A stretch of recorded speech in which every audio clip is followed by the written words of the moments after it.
আমরা সেই খোলাচক কথার লড়াই ও বিরোধী দলের কয়েকবার ওয়াকআউটের মধ্য দিয়েই জমে উঠেছে ত্রয়োদশ জাতীয় সংসদের অধিবেশন। গণভোটের রায় বাস্তবায়ন করে জুলাই সনদের স্বীকৃতি নিয়ে উত্তপ্ত রাজনীতির মাঠ। এর মধ্যেই শুক্রবার সকালে রাজধানীর মগবাজারের আলফালা মিলনায়তনে অনুষ্ঠিত হয় বাংলাদেশ জামায়াতে ইসলামীর জেলা ও মহানগরী আমির সম্মেলনের।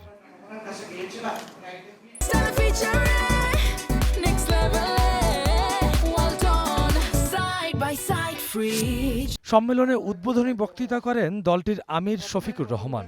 গণভোট প্রসঙ্গ টেনে তিনি বলেন, দুনিয়ার কোনো জায়গায় জাতির ম্যান্ডেট নিয়ে এমন তামাশা করা হয়নি। সংবিধানে না থাকার পরেও জিয়ার সময়ের গণভোট জায়েজ হলে এবারেরটা নাজায়েজ হয় কিভাবে? প্রশ্ন রাখেন জামায়াতের আমির। আপনারা ভুল থেকে বের হয়ে আসেন। প্রথমে গণভোটের গণরায়কে মেনে নিন, তার জন্য উপযুক্ত পদক্ষেপ নিন। আমরা আপনাদেরকে সহযোগিতা করবো এটা বাস্তবায়ন। এরপরে যে অধ্যাদেশগুলো জারি করা হয়েছিল ফ্যাসিজম থেকে দেশের শাসন ব্যবস্থাকে মুক্ত করার জন্য, সেইগুলো আপনারা কথা দিয়েছেন বিল আকারে আনবেন, জন আকাঙ্ক্ষার আলোকে আনবেন। আমরা বলবো যেভাবে ওই অধ্যাদেশে ছিল তার চাইতে চুল পরিমাণ পিছনে যেন না যায়, সামনে আগানোর যদি কিছু থাকে সেটাকে আমরা সাধুবাদ জানাই।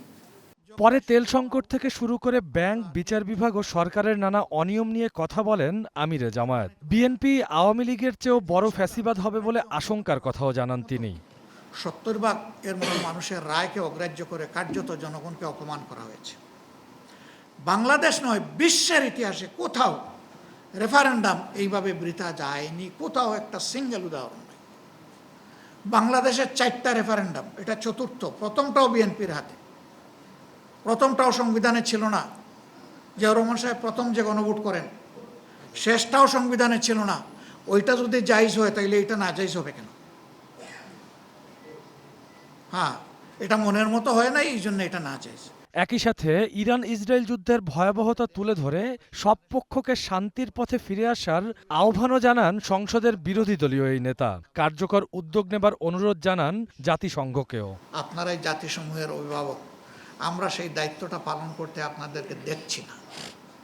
আপনারা এই দায়িত্বটা পালন করেন। এ দায়িত্ব পালন না করলে অভিভাবকত্বের জায়গাটাই প্রশ্নবিদ্ধ। Rakibul Rahat, one news, Dhaka. সাংবাদিক বন্ধু